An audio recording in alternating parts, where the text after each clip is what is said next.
عليكم ورحمة الله.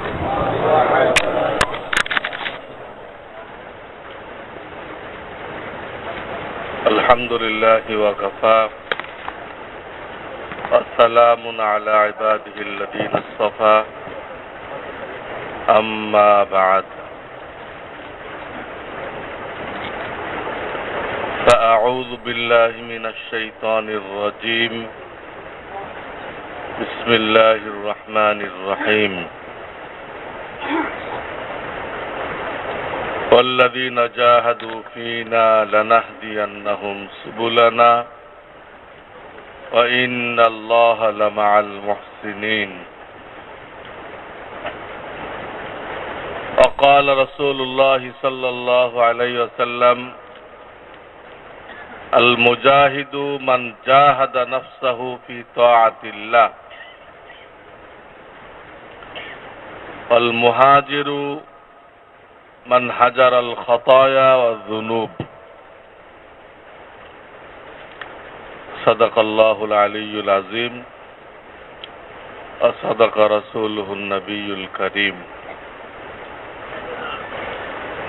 बुजुर्गान मोहतरम আল্লাহ তাআলার বিশেষ মেহেরবানি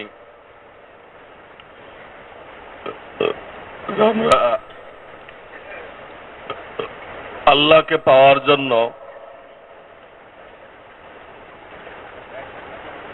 এই দ্বীনি মাহফিলে বসার তৌফিক লাভ করেছি আলহামদুলিল্লাহ।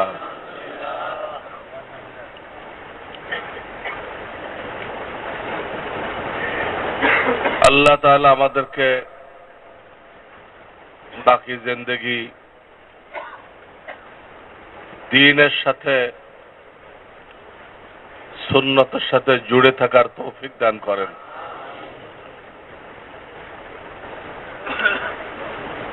তো যে বিষয়টা এখন আমার জেহেনে আসতেছে,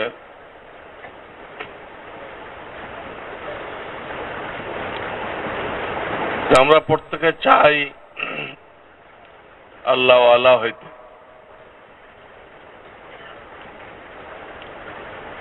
তো আল্লাহ ওয়ালা হওয়ার জন্য বুনিয়াদী ভাবে আমাদের কি করতে হবে, আমাদের দায়িত্ব কতটুকু।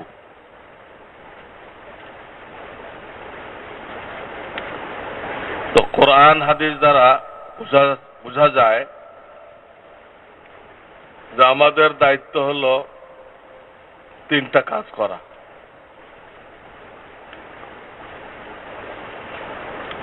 একটা কাজ হলো দিনের মধ্যে সচ্চি তলব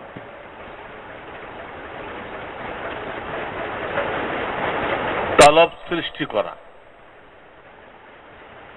সচ্চি তলব, সত্য চাহিদা সৃষ্টি করা। অর্থাৎ মুখে না, মনে প্রাণে এটা চাওয়া, আল্লাহর কাছে চাওয়া যে আল্লাহ আমাকে তোমার প্রিয় বানায় নাও, তোমার প্রিয় পাত্র হওয়ার তৌফিক দান করো। এটা মনের থেকে চাইতে হবে। এর জন্য হাদিসে পাকের মধ্যে দোয়াও শিক্ষা দেওয়া হয়েছে। আল্লাহুম্মা ইন্নী আসআলুকা হুব্বাকা ওয়া হুব্বা মান ইউহিব্বুকা ওয়া হুব্বা আমালিন ইউকাররিবুনি ইলা হুব্বিকা। হে আল্লাহ, আমি তোমার মহব্বত চাই। তোমার মহব্বত চাই কি অর্থ? আমিও যেন সবকিছু থেকে তোমাকে বেশি ভালোবাসি, আর হে আল্লাহ তুমিও আমাকে মাহবুব বানিয়ে নাও, প্রিয় পাত্র বানিয়ে নাও। দুনো দিকের মহব্বত এই শব্দের মধ্যে আছে। আল্লাহুম্মা ইন্নী আসআলুকা হুব্বাকা, তুমি আমাকে মহব্বত করো, আর আমি যেন সবকিছু থেকে তোমাকে বেশি মহব্বত করতে পারি। ওয়াহুব্বা মান ইউহিব্বুকা, যারা তোমাকে মহব্বত করে আমার দিলের মধ্যে তাদের মহব্বত সৃষ্টি করে দাও। তো দ্বিতীয় অংশের মধ্যে আল্লাহ ওয়ালাদের মহব্বত চাওয়া হয়েছে, চাইতে বলা হয়েছে। যারা আল্লাহর প্রিয় বান্দা, তুমি যেন তাদেরকে মহব্বত করো, তাদের সাথে দুশ্মনী না রাখো, এটাও আল্লাহ থেকে চেয়ে নাও। হুব্বা মান ইউহিব্বুকা, এই পয়েন্টে আমরা অনেক সময় বিপদে পড়ে যাই। এই দ্বিতীয় পয়েন্টে মানুষ এরাদা করে কারো কাছে যাই যে আত্মশুদ্ধি করাই, অনেক সময় চায়, কিন্তু সে পরে এই জন্য আগাইতে পারে না, যার ব্যাপারে সে চিন্তা ভাবনা করে অমুকের কাছে যাব, তার তো এই ত্রুটি, আচ্ছা বাদ দাও, অমুক তার তো এই ত্রুটি। এই ত্রুটি পয়দা করতে করতে আর কোনো লোক বাকি থাকে না, সব লোক ত্রুটিপূর্ণ। হাকিমুল উম্মাত থানভী রাহমাতুল্লাহ লিখছে, এটা শয়তানের মাধ্যমে হয়, বাকি তার কোনো বদ আমলের কারণে আল্লাহ তাআলা তাকে মাহরুম করার ফয়সালা করেন, তারপরে শয়তান এই সুযোগটা পায়। তার কোনো বদ আমলের কারণে আল্লাহ তাকে মাহরুম করতে চেয়েছেন, খাস বান্দাদের কাতারে তাকে শামিল করবেন না, আল্লাহ চেয়েছেন। এটা চাওয়ার পরে শয়তান এই সুযোগটা পায়। এখন সে যার সম্পর্কে চিন্তা করে, তো অমুকের কাছে যাই, শয়তান কয়েকটা প্রশ্ন তোলে, তার কাছে যাইবা, তাতে এই সমস্যা। আরেকজনের কথা বলে, তার তো এই সমস্যা, তো যাওয়ার কোনো জায়গা নেই। আর সে ইসলামের জন্য কারো কাছে যাবে, এই লোকই দুনিয়াতে পাওয়া যেতেছে না। যত লোকের উপরে আল্লাহ ওয়ালারা এতেমাদ করেছেন, এতেমাদ মানে আস্থা রেখেছেন। কাউকে ইজাজত দেওয়ার অর্থ কি? কাউকে আল্লাহ ওয়ালারা ইজাজত দেয়, এর অর্থ কি?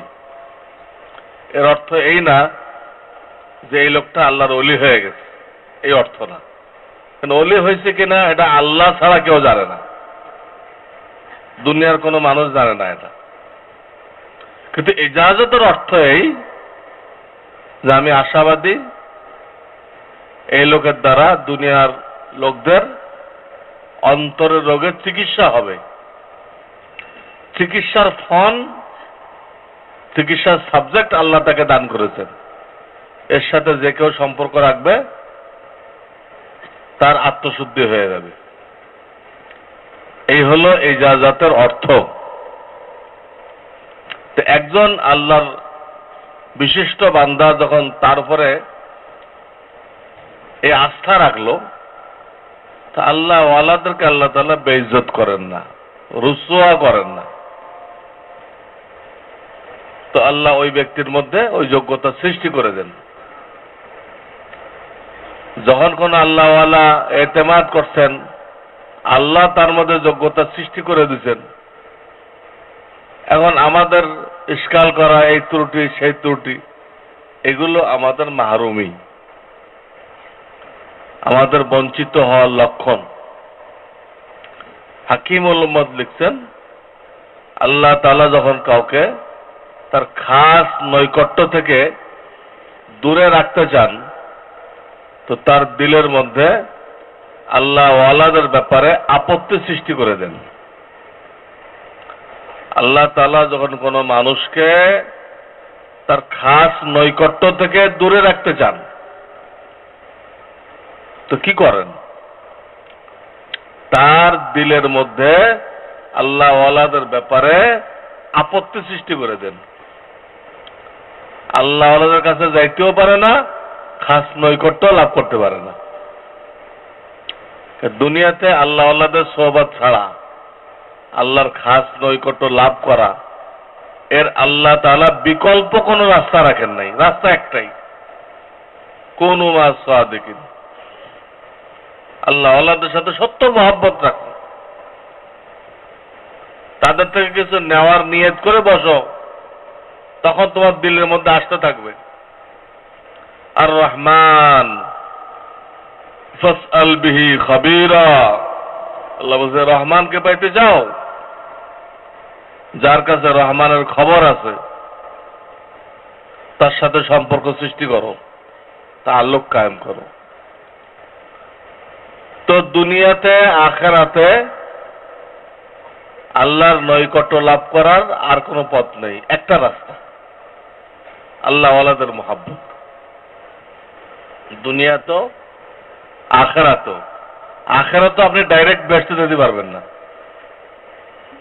যত বড় আবেদ জাহেদ হন না কেন। ওইখানেও বলা হবে ফাদখুলি ফি ইবাদি আদখুলি জান্নাতি, ওখানে তাদের সাথে উঠতে হবে, হাসরের ময়দানে তাদের দলভুক্ত হয়ে থাকতে হবে, তাদেরকে মহব্বত করবে, তাদের মতো লেবাস তৈরি করবে, হ্যাঁ, বিভিন্ন কাজে তাদেরকে অনুসরণ করবে।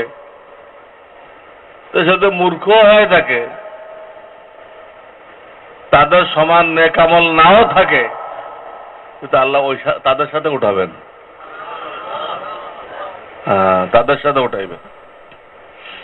এই জন্য হাকিমুল উম্মত লিখছেন, বান্দা যখন আল্লাহকে পাওয়ার জন্য কারো কাছে যায়, ওটা আল্লাহওয়ালার কাছে, তো তার নালায়েকির কারণে, অযোগ্যতার কারণে যদি সে কোন স্তর অতিক্রম করতে না পারে, আল্লাহর নৈকট্যের অনেক স্তর, আম্বিয়া কেরাম এক স্তরে গেছেন, সাহাবায়ে কেরাম আর এক স্তরে গেছেন, তার থেকে নিচে আউলিয়া কেরাম সাহাবীদের নিচে যে স্তরগুলো ওই পর্যন্ত পৌঁছছেন, হাজার হাজার স্তর আছে।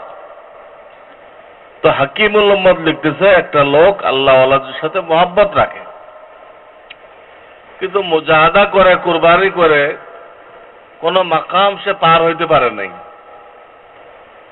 সারা জীবন ক্লাস 1-এ রয়ে গেছে, 2-তে আর উঠতে পারে না। এগুলো তো মাকাম, স্কুলের মাকাম, এগুলো বোঝানোর জন্য উদাহরণ দিলাম। সে 1-এ রয়ে গেছে, 2, 3 আর এগুলো দেখতে পারে নাই। হাকিমুল উম্মত লেখেন, এতে আল্লাহকে পাওয়ার জন্য আল্লাহ ওয়ালাদের কাছে আসলো, সম্পর্ক রাখলো, কিছুই হাসিল না হোক, এটুক হাসিল হবে যে আল্লাহ তাকে ঈমানি মৃত্যু দান করবেন। তো এটা কি মামুলি জিনিস? ঈমানি মৃত্যু যদি কারো হয়, ফামান যুহজিহা আনিন নার ওয়া উদখিলাল জান্নাহ ফাকাদ ফাজ। এই আয়াতে বলা হয়েছে আল্লাহ যাকে জাহান্নাম থেকে মুক্তি দান করলেন এবং জান্নাত দান করলেন, ঈমানি মৃত্যু হলে তার জন্য জাহান্নাম হারাম হয়ে যাবে এবং জান্নাত ওয়াজিব হয়ে যাবে। তো এই ব্যক্তি সম্পর্কে কোরআনে বলতেছেন ফাকাদ ফাজ, এই লোকটাই কামিয়াব হয়ে গেল, অবশ্যই এই লোকটা কামিয়াব হয়ে গেল। তাকিদের সাথে বলছেন, ফাকাদ, কদ আনা হয় তাকিদ করার জন্য, অবশ্যই এই লোকটা কামিয়াব হয়ে গেছে। আমরা তো কামিয়াবি দেখি মালের মধ্যে, মন্ত্রিত্বের মধ্যে, গাড়ির মধ্যে, বাড়ির মধ্যে,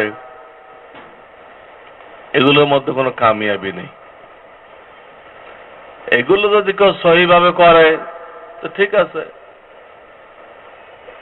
সে একটু আসানির সাথে ইবাদত করল, কিন্তু এইগুলোর মধ্যে কোনো কামিয়াবির ঘোষণা করা হয়নি। এইগুলোর মধ্যে কামিয়াবি থাকলে তো 1 নম্বর কামিয়াব হয়ে যেত সাদ্দাত, কারুন, ফেরাউন। এই জিনিসগুলো গাড়ি বাড়ি এদের কাছে বেশি ছিল, কেউ তো কামিয়াব হয় নাই, সব ধ্বংস হয়েছে। তো এই দোয়ার মধ্যে দ্বিতীয় বাক্যই বলা হয়েছে, আল্লাহ তোমার যারা প্রিয়। কেমনি বুঝবো প্রিয়? হক্কানে ওলামায়ে কেরাম যাকে সহি লোক মনে করেন, তাকেই মনে করতে হবে যে এই লোকটা আল্লাহর কাছে প্রিয়। হক্কান কেউ তো গায়েব জানে না, কিন্তু যদি আল্লাহর কাছে প্রিয় হয়, আল্লাহ তার ব্যাপারে ওই জামানার আলেমদের দিল পরিষ্কার করে দেন যে না, ইনি হক্কানি লোক। বাস, আলেমরা হক্কানি করতেছে, এই হক্কানি, আপনার আর দরকার নেই কিছু। জবানে খলক না করায় খোদা, মানুষের জবানে যে একটা জিনিস চালু হয় তা আল্লাহর পক্ষ থেকে হয়। আল্লাহ প্রথম জিব্রাইলকে বলেন আলাইহিস সালাম, হে জিব্রাইল, অমুক মানুষকে আমি মহব্বত করি, তুমিও কর। জিব্রাইলকে বলেন। জিব্রাইল আলাইহিস সালাম আবার আসমানের ফেরেশতাদের মধ্যে এলান করেন যে অমুক ব্যক্তিকে আল্লাহ মহব্বত করেন, আমিও মহব্বত করি, তোমরাও তাকে মহব্বত করো। আল্লাহর পক্ষ থেকে এলান করে দেন। তারপরে তিনি জমিনে এলান করেন, পৃথিবীতে এলান করেন যে অমুক ব্যক্তিকে আল্লাহ মহব্বত করে, আমরা ফেরেশতারা মহব্বত করি, হে দুনিয়াবাসী তোমরাও মহব্বত করো। তো এটা এই কান দিয়ে শোনা যায় না, এটা অন্তরের কান দিয়ে শোনা যায়। তো ওই অন্তরের কান দিয়ে আমরা শুনতেছি এবং আমরা তাদেরকে মহব্বত করতেছি। হ্যাঁ, খাজা মঈনুদ্দিন চিশতি রহমাতুল্লাহ আমরা মহব্বত করি না? করি কি না? কেন? মাওলানা আশরাফ আলী থানবী রহমাতুল্লাহ আলাই, হাজি ইমদাদুল্লাহ মুহাজিরে মক্কি রহমাতুল্লাহ আলাই, মুফতি রশিদ আহমদ গঙ্গোহী রহমাতুল্লাহ আলাই, হাফিজ হুজুর রহমাতুল্লাহ আলাই, মাওলানা আবরারুল হক সাহেব রহমাতুল্লাহ আলাই, এরকম যারা যারা চলে গেছেন বা আছেন, আমরা মহব্বত করি না? আমাদেরকে কে বাধ্য করছে? তা আল্লাহর পক্ষ থেকে এলান হয়েছে, ওই এলান অন্তরের কান দিয়ে আমরা শুনছি, শুনে তাদেরকে মহব্বত করতে। এটা শুরু হয়েছে আল্লাহ থেকে। আল্লাহ প্রথম জিব্রাইলকে জানাইছে, জিব্রাইল আসমানেও ঘোষণা করছেন, জমিনেও ঘোষণা করছেন। কাজে কারো ব্যাপারে এই ধরনের যে একটা মানুষের জেন তৈরি হয়েছে, হক্কানি লোকদের, ভণ্ডদের না, সারাদিন কুফর শিরক বেদাত করতেছে, তারা একজনকে আল্লাহর ওলি কইল, এটা বেকার। ওই সমস্ত লোকদের ভোটের কোনো দাম নেই। সারাদিন যারা মাজার পূজা, এই পূজা ও পূজা করতেছে, এদের মোল্লা মানে কথার কোনো দাম নেই। যারা সত্যিকার ভাবে সুন্নতের উপরে চলে, হকপন্থী, তাদের দিল কারোর দিকে ঝুঁকা, এটা ওই লোকটার হক হওয়ার দলিল। কাজে এদের মহব্বত আল্লাহর কাছে চাইতে হবে, এদের মহব্বতটা ইবাদত, মহব্বত করতে হবে। অনেক 3 নম্বর কথা আছে, হুব্বা আমালিন ইউকাররিবুনি ইলা হুব্বিক। প্রথম তো আল্লাহর মহব্বত চাওয়া হলো, 2 নম্বরে আল্লাহর প্রিয় বান্দাদের মহব্বত চাওয়া হলো, 3 নম্বরে ওই সমস্ত আমলকে আমার কাছে প্রিয় করে দাও যে আমলগুলো আমাকে তোমার নিকটবর্তী করে দিবে। এই নামাজ, রোজা, কোরআন তেলাওয়াত, নওয়াফেল, এগুলো। তো বলতেছিলাম যে সত্যিকার আল্লাহ ওয়ালা হওয়ার জন্য প্রথম কাজ হলো দিলের মধ্যে তলব পয়দা করা, চাহিদা পয়দা করা।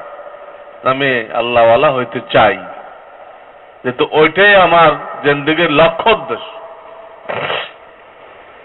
হাকিম উল্লাম্মদ থানবী রহমাতুল্লাহ আলাই কসদুস সাবিল কিতাবের 2য় পৃষ্ঠায় লিখছে প্রত্যেক মুসলমানের জন্য আল্লাহর ওলি হওয়া ফরজ। প্রত্যেক মুসলমানের জন্য আল্লাহর ওলি হওয়া ফরজ, ফরজে আইন। আপনারা কসদুর সাবিল সংগ্রহ করেন, তো বাংলা হয়ে গেছে, তো ফরজে আইন হইতে হবে। বাকি আল্লাহর ওলি দুই রকম আছে, একজন হলো সাধারণ ওলি, আর একজন ওলিয়ে কামেল। তো সাধারণ ওলি এটা ফরজ করা হয়েছে, আর ওলিয়ে কামেল এটাকে ফরজ করা হয় নাই। এটা অনেক মুজাহাদার পরে আল্লাহ তাআলা এক একজনকে এক মাকাম দান করেন। আমরা ওটাকে ওলি মনে করি, তো ওলি হওয়াকে অসম্ভব মনে করি। তো ওনাদের মতো ইবাদত আমরা পারবো? খামাখা চেষ্টা করলাম কি? আরে ওটা তো ওলিয়ে কামেল। কিন্তু আর একটা স্তর আছে, ওলিয়ে কামেল না, কিন্তু তারাও আল্লাহর ওলি, আল্লাহর বন্ধু। এই প্রাথমিক স্তরে যে আল্লাহর ওলি, এইটা হওয়া হাসিল করা সব মুসলমানের উপরে ফরজ। এটা আপনারা কসদুস সাবিল কিতাব থেকে পড়ে নেবেন, বাংলাটার 2য় পৃষ্ঠায় এই বয়ান আছে। তো আল্লাহর ওলি হওয়ার জন্য প্রথম কাজ এই যে আমাদের মনে প্রাণে এটা চাইতে হবে যে আল্লাহ আমি তোমার প্রিয় হইতে চাই। কারণ আল্লাহ কাউকে কিছু চাপাই দেন না। আল্লাহ কাউকে কিছু আপনি হইতে চান না, আপনাকে ঘাড়ে ধরে বানায় দিল আল্লাহর ওলি, এটা আল্লাহর তরিকা না। কোরআনে সাফ বলে দিচ্ছেন, আনুলজিমুকুমুহা ওয়া আনতুম লাহা কারিহুন। পরিষ্কার বলে দিন, আমি এটা চাপাই দেব না তোমাদের। এর 1 নম্বর শর্ত। 2 নম্বর শর্ত হলো কোন আল্লাহওয়ালার সোহবত উঠানো, যার দিকে আপনার দিলের আকর্ষণ হয়, দিলের টান হয়। অনেক বড় কিনা, অনেক নাম কাম আছে কিনা, অনেক কাশফ কারামত আছে কিনা, এইগুলো তালাশ করা বেকার। এইগুলো খোঁজা যিনি কি পরিমাণ নামি দামি লোক, এটা দরকার নেই। ওনার কোন কেরামত জাহের হয় কিনা, এটা খোঁজা গলত কাজ। কেরামত তা আল্লাহর হাতে, আল্লাহ কাউকে দিয়ে চাইলে প্রকাশ করেন, কারো হাতে না। এটা আল্লাহর ওলি হওয়ার জন্য নির্ভরশীল না।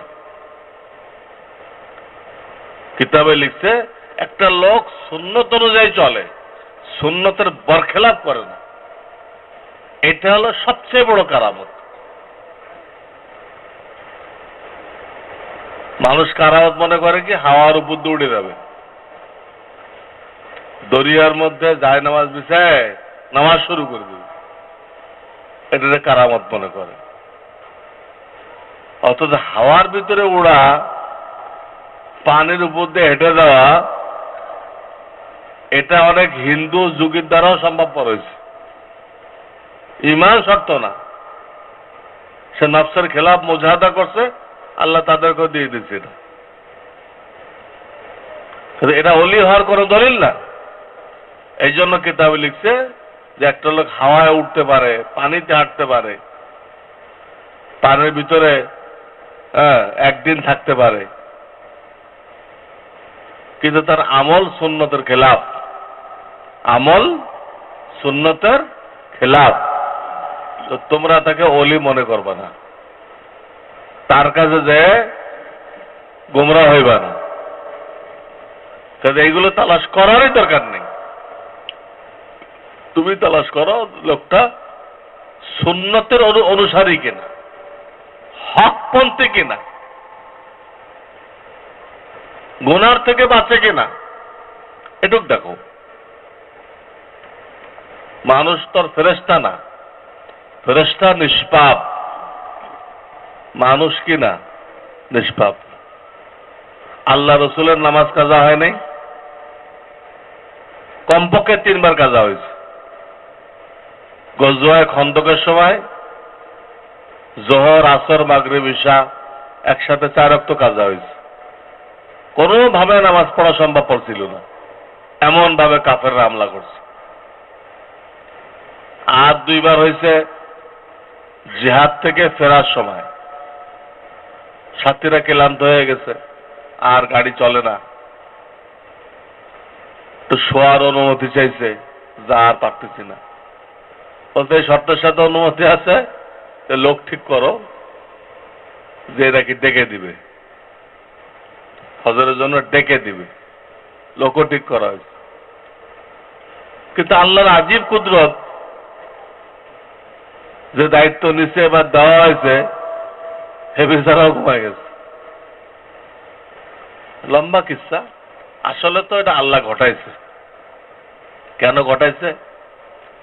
আমাদের নবীকে শুধু ভাষণ দেওয়ার জন্য পাঠান নাই, তিনি সব জিনিস দেখাই দিবেন হাতে কলমে, হাতে কলমে দেখাই দিবেন। আর যেগুলো নবুয়তের শানের খেলাফ, সেগুলো রসুল উপরে ঘটান নাই। এই 1.25 লক্ষ সাহাবীর মধ্যে একজনের দ্বারা জিনার ঘটনা হয়েছে, এটা নবীর দ্বারা করাইতে পারেন না, নবুয়তের শানের খেলাফ। কিন্তু জেনা এই জন্য আল্লাহ তাআলা করাইছেন কাউকে দিয়ে, জেনার শাস্তি কিভাবে দিতে হয় এটা নমুনা পেশ করার জন্য ঘটাইছেন। ওটা রসুলকে দিয়ে শাস্তি জারি করছেন। এই 1.25 লক্ষ সাহাবীর মধ্যে একজন সাহাবী দ্বারা মদ পানের ঘটনা হয়েছে। আল্লাহ রসুল বেত মারছেন, 80 বেত। এইগুলো প্র্যাকটিক্যাল দেখাই যাওয়ার জন্য আল্লাহ কিছু ঘটনা ঘটাইছে। ওইসব সাহাবীরা আমাদের জন্য নমুনা। কি আমরা মদ খাইব? ওই দিক দিয়ে নমুনা না। গুনাহ হওয়ার পরে মানসিক অবস্থা কি হইতে হবে এটা বোঝার দরকার আছে। এটা বোঝার জন্য এই সাহাবীরা নমুনা। কারণ তারা নিজেরা অনুতপ্ত হয়ে রসুলের সামনে এসে ধরা দিয়ে, হুজুর এই অন্যায় হয়ে গেছে, আমাকে পাক করেন। রাত্রে জেনা হয়েছিল, কেউ তো দেখে নাই, কেউ সাক্ষীও দেয় নাই। সে এসে কইছে, সামনে কইছে, হুজুর বলছে না, মনে তুমি একটু চুমা টুমা দিছ। হুজুর চেহারা আর একদিন ঘুরাই নিয়ে গেছে, ওই দিক দিয়ে গেছে সে আবার। না হুজুর চুমা টুমা দিয়ে নাই, আমার মূল কাজটাই হয়ে গেছে। হুজুর আর একদিকে চেহারা ঘুরাইছেন, চারদিকে চেহারা ঘুরাইছেন। আর তার মনে হয় তুমি এই ভূমিকা কিছু করছিলা। না হুজুর, এমন প্রেশান হয়েছে সে চারোদিক দিয়ে সে স্বীকার করছে। তখন নবী আলাইহিস সালাম তাকে সঙ্গে সার করার ইজাজত দিচ্ছেন, পাথর মেরে হত্যা করো। বিবাহ শাদীওয়ালা ছিল, পাথর মারা হয়েছে, তার রক্তের ছিটা একজনের গায়ে লাগছে, তো সে একটু নাক ছিটকাই দিতে, এই গুনাহগারের রক্ত আমার লেগে গেল। আল্লাহ রসুল বললেন, নাক ছিটকাইতেছ? তুমি জানো কি তওবা করছে? এর তওবা যদি পুরা মদিনাবাসীর উপরে বন্টন করে দেওয়া হয়, সবার জন্য যথেষ্ট হয়ে যাবে। তো গুনাহ হওয়ার পরে মানসিক অবস্থা কি হইতে হবে এটা বোঝার জন্য এই 2 জন সাহাবী আমাদের জন্য নমুনা। গুনাহ যে তো হারাম, কিন্তু গুনাহ করার দিক দিয়ে নমুনা না, গুনাহ করার পরে মানসিক অবস্থা কি হবে এই দিক দিয়ে। তো বলতেছিলাম যে রসুলকে শুধু বয়ান করার জন্য পাঠানো হয় নাই, তিনি সব প্র্যাকটিক্যাল দেখাই দিবেন। যেগুলো নবুয়তের শানের খেলাফ, এগুলো ঘটছে সাহাবীদের উপরে। যেগুলো নবুয়তের শানের খেলাফ না, উল্টা না, সেগুলো আল্লাহ ওনার উপর ঘটাইছেন। যেমন নামাজ কাজা হয়ে গেল। আমার বলা উদ্দেশ্য হলো যে ফেরেশতারা নিষ্পাপ, তাদের গুনাহ করার কোনো যোগ্যতাই নেই, যোগ্যতাই নেই, করতে চাইলেও পারবেন। কিন্তু মানুষের মধ্যে শুধু আম্বিয়া কেরামকে নিষ্পাপ বলা হয়েছে, আর কেউ তো নিষ্পাপ না। কাজেই কোনো ভুল ত্রুটি ছোট মোটো থাকতে পারে,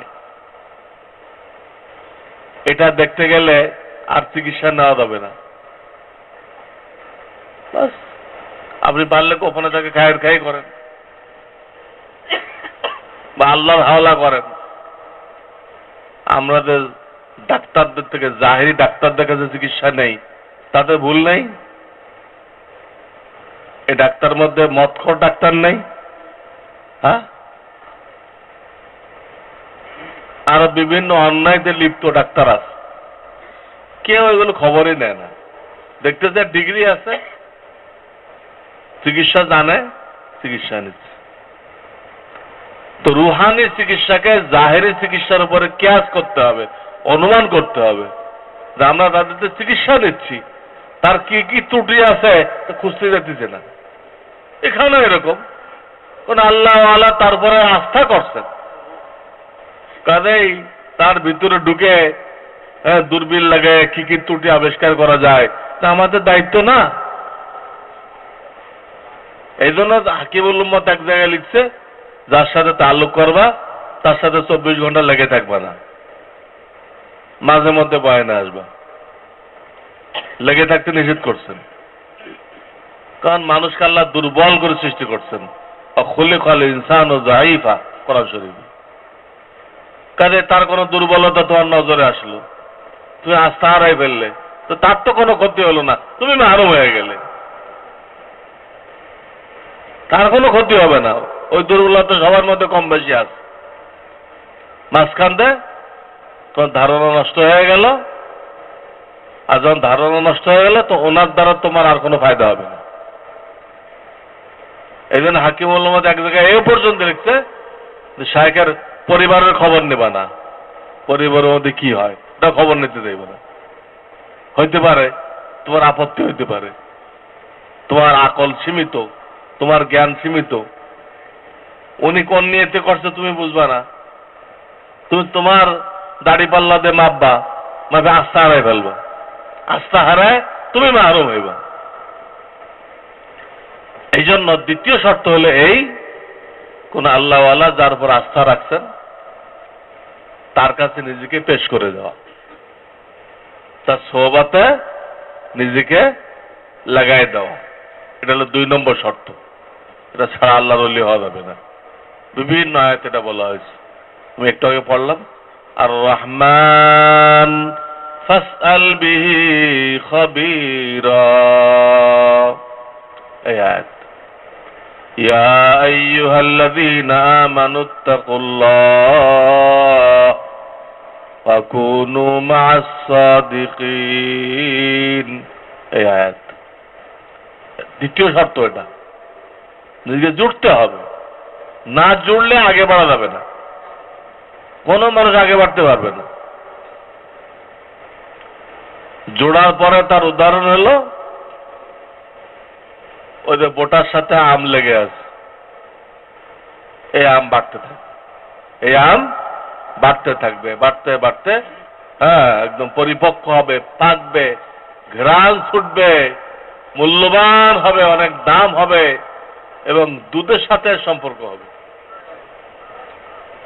দুধের উপরে নেয়ামত নেই, এই জন্য দুধ পান করার সময় বলতে হয় আল্লাহুম্মা বারিক লানা ফি ওয়া জিদনা মিনহু। অন্য সব পানীয় পান করার সময় ওয়া জিদনা খায়রাম মিনহু, আল্লাহ এর থেকে উত্তমটা আমাকে দান করো। কিন্তু দুধ পান করার সময় বলা হয় না, বা হাদিসে নেই ওয়া জিদনা খায়রাম মিনহু, এটা নেই। আছে ওয়া জিদনা মিনহু, এই নেয়ামতকে আমার জন্য বাড়ায় দাও, এর থেকে বাড়ায় দাও এটা বলা হয় নাই।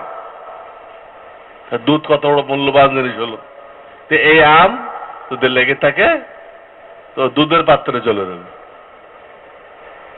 তার লোকজন জুড়লো মানুষ ওই আমের মতো, সে পরিপূর্ণতায় পৌঁছবে। আর যে যায় নাই আল্লাহ আল্লাহদের কাছে, বা গেছে কিন্তু জুড়ে থাকে নাই, জুড়ে থাকে নাই, লেগে থাকে নাই, আসা যাওয়া তো করতে হবে। একবার এসে তাল্লুক করে গেছে, আর কোনো খবর নেই। তার উদাহরণ হলো যে আমটা জোরে পড়ে গেল, যে আমটা ছোট অবস্থায় জোরে পড়ে গেল। এটা ওই 2 টাকা কেজি বিক্রি হবে, 2-10 টাকা, কিন্তু এটা পরিপূর্ণতায় পৌঁছবে না, মূল্যবান জিনিস হবে না। আর এর শেষ গন্তব্য হলো ডাল। ওটা ছিল দুধের মধ্যে, আর এর গন্তব্যস্থল কি? ডাল। আর ডাল সম্পর্কে আল্লাহ কোরআনে কি কইছেন?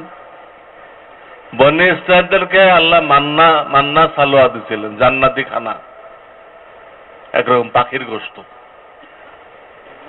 এই বেকুবরা বলল যে আমরা এই খানা খাবো না, আমাদেরকে ডাল দেওয়া হোক, আর পেঁয়াজ দেওয়া হোক, আর কাকড়ি, এই মনে করেন শশার মতো একটা জিনিস, এই দেওয়া হোক।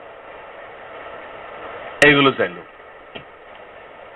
তখন আল্লাহ বলেন, তোমরা এত বড় নেয়ামতের মোকাবেলায় এত নিম্নমানের খানা চাইলা? ওদের বেকুফি প্রকাশ করার জন্য বললেন যে এত মূল্যবান খানার মোকাবেলায় পরিবর্তে এত নিম্নমানের খানা চাইলা। আতাস্তাবদিলুনা বিল্লাযী হুয়া আদনা বিল্লাযী হুয়া খায়র। আদনা বললেন, খুব নিম্নমানের খানা বললেন। ডাউলকে কি বললেন? নিম্নমানের বললেন। তো এই আমটা ওই নিম্নমানের খানা, দুধের উপর কেউ নেই, মানে খয়রান বলা নিষেধ। আর ডাউলকে কোরআনে আল্লাহ বলতেছে আদনা, নিম্নমানের। ওই আমটা ওই ডাউলের মধ্যে যাবে, আগে বাড়বে না। যারা তাল্লুক রাখে না তাদের উদাহরণ এই ঝরে যাওয়া আমের সাথে, যার শেষ গন্তব্য ডাল। বাহরহাল এটা 2 নম্বর শর্ত, আল্লাহওয়ালাদের সাথে জুড়তে হবে, খাস কোনো ব্যক্তির সাথে। যে কোনো বুজুর্গের বয়ান শোনেন, নিষেধ নেই, কিন্তু আত্মশুদ্ধির জন্য নির্দিষ্ট কোনো ব্যক্তির সাথে সম্পর্ক করতে হবে।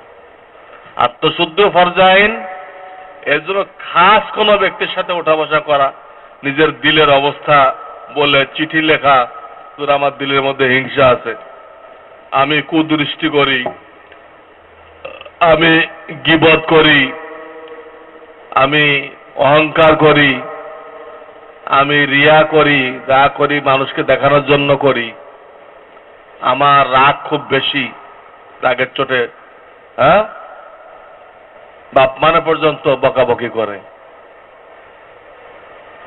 মানুষ রাগের কারণে কি না করে, কেউ নিজের ওয়াল মারে, মাথা মারে ওয়ালের সাথে, কেউ বাসা সব ভেঙে ফেলে।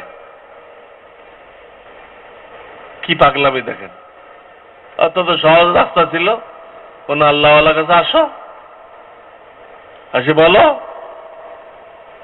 চিকিৎসা করো, 1 সপ্তাহ দেখতে না দেখতে তোমার রাগ পানি হয়ে যাবে। অথচ সে রাগকে আমরা পুষতেছি, পুষে যত খুন খারাপই সব রাগের কারণে হইতেছে, মানুষ খুন করে ফেলছে। বুড়া বয়সে বউরে 3 তালাক দিয়ে ফেলছে। বুড়া বয়সে সারা জীবন যে মহিলা তার খেদমত করলো, এতগুলো সন্তান উপহার দিল, বুড়া বয়সে রাগ হয়ে গেছে, তালাক দিয়ে। আরে ভাই, রাগ হলে তালাক, রাগের সাথে তালাকের কি সম্পর্ক? রাগ হয়েছেন তো 500 টাকা দিয়ে দেন, তালাক দিলেন কেন? কিন্তু আমাদের দেশের লোক আসিফ, রাগ হলে আর কিছুই খুঁজে পায় না, এটা খুঁজে পায়। কতটা বেকুব! রাগ কন্ট্রোল করা শিখতে হবে। এগুলো সব জানাইতে হবে একটা একটা করে, যে হুজুর আমার ভিতরে বখল আছে, বখল, কৃপণতা। আল্লাহ মাল দিছে, খরচ করতে পারে না, খরচ করতে গেলে কলিজা ছিঁড়ে দেয়, শ্বাস বন্ধ হয়ে যায়। মাল দিছে, যে খরচ করতে যায় সে আমার দম বন্ধ হয়ে যায়, আর মনে হয় কলেজাটা ছিঁড়ে দিতে। এটা একটা রোগ। এই রোগের নাম হলো বখল।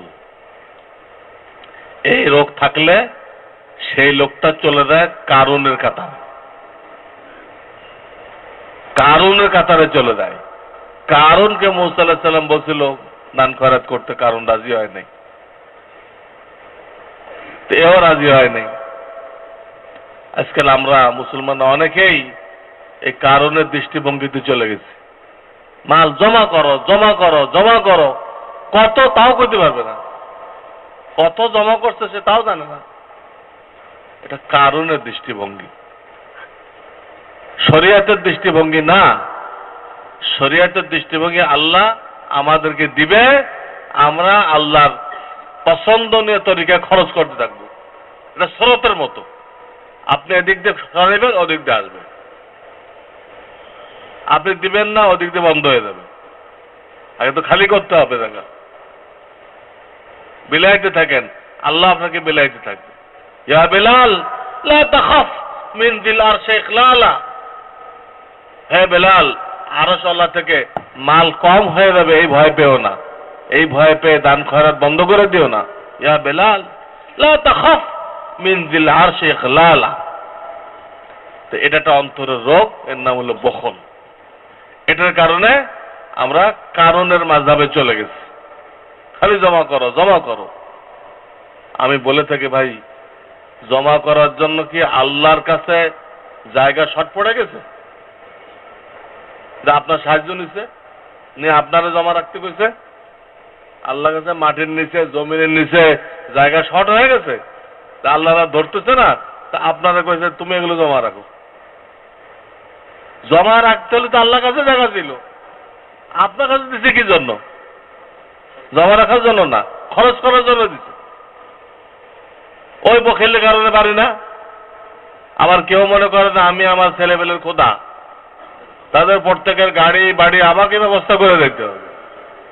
নাউযুবিল্লাহি মিন যালিক। আপনাকে আপনার আওলাদের খোদা বানানো হয় নাই, কোন হাদিস এরকম নেই। যে আল্লাহ আপনাকে দিছে ওই আল্লাহ তাদেরকেও খাওয়াবে, তাদেরকেও দিবে। আপনি তাদের জন্য মাল জমা করতে দেয়, হালাল হারামের খবর নেই, নামাজের খবর নেই, এইভাবে কেন তাদের জন্য মাল জমা করতে গেছেন? আপনাকে তো দায়িত্বই দেওয়া হয় নাই। কোরআনে পরিষ্কার বলছে, লা নাসআলুকা রিজকা নাহনু নারযুকুকা ওয়াল আকিবাতু লিত্তাকওয়া। তুমি মাল জমা করো, তোমাকে সে দায়িত্ব আমি দেই নাই। লা নাসআলুকা নাহনু নারযুকুকা, আমি দিব। তোমার কে এত নামাজ বাদ দিয়ে, হালাল হারাম বাদ দিয়ে নামতে কইছে কে? বিবিকে কেন নামাইছো? বিবিকে কেন নামাইছো? তোমার বিবির কাজ এটা? আমি তোমাকে রিজিক দিব। তাদের খোদা আমরা না। বরং যে সমস্ত বাপেরা ছেলে পেলের জন্য এত কিছু করে যায়, তাদের ছেলে পেলে সব নষ্ট হয়ে যায়। তাদের সব আছে, খাওয়ার অভাব নেই, বিল্ডিং পাইছে, সব পাইছে, তো সারাদিন বসে টেলিভিশন দেখবে, নোংরা ছবি দেখবে, মদ খাবে, আর দেখা যাবে যে 35-40 বছরে খতম, ধ্বংস হয়ে গেছে।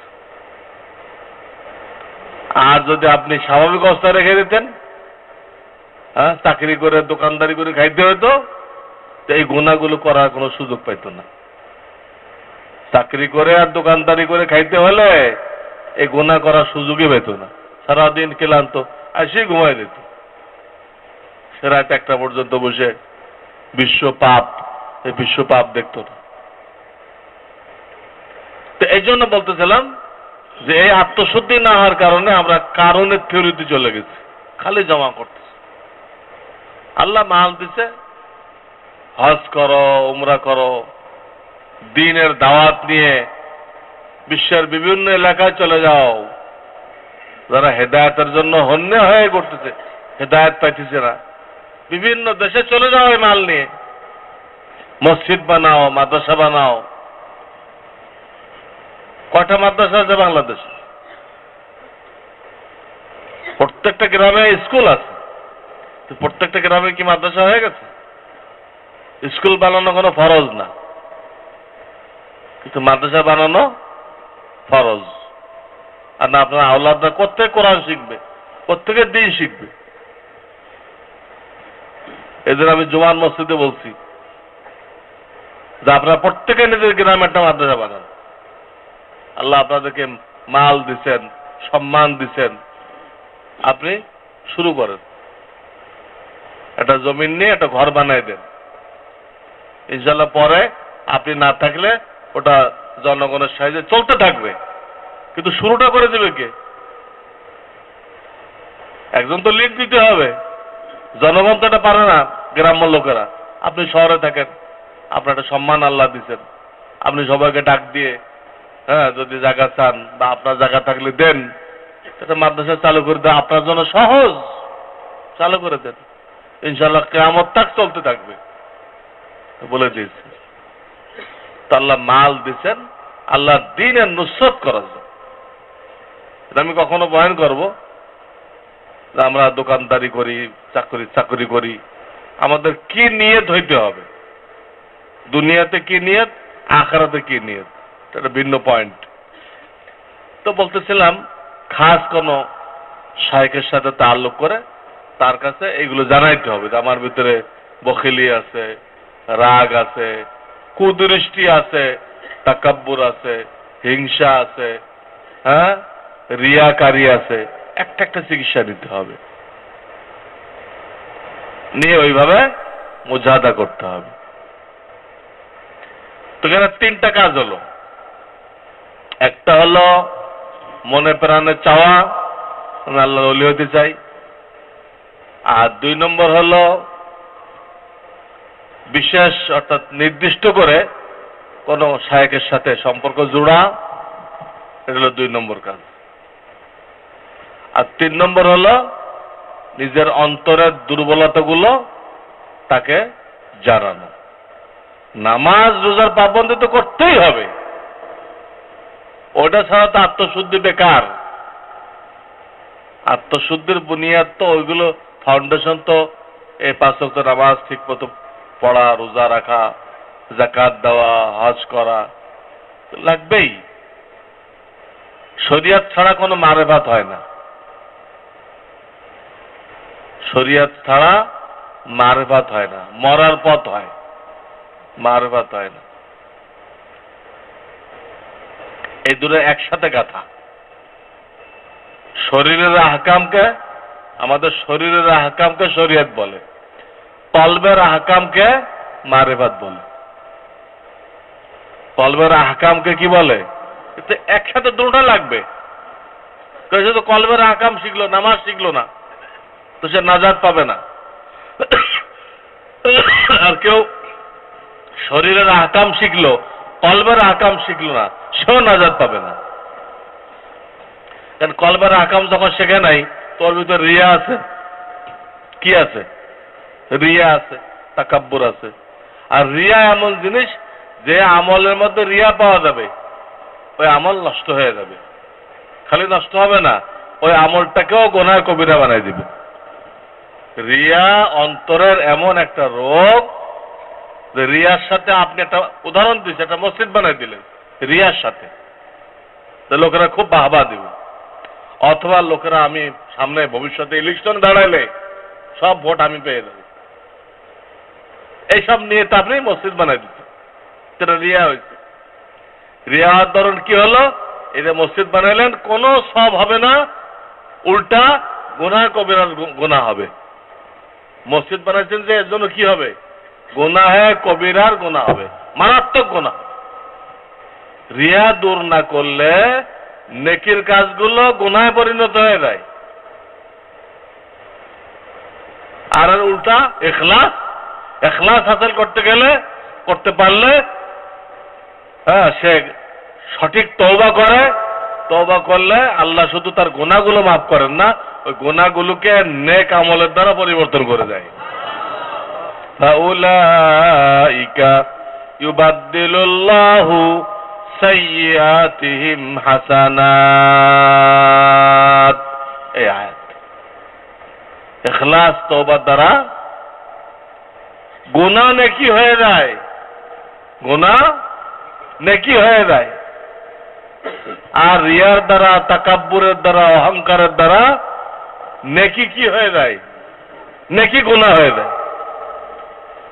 এসব কিসের দ্বারা হইতেছে?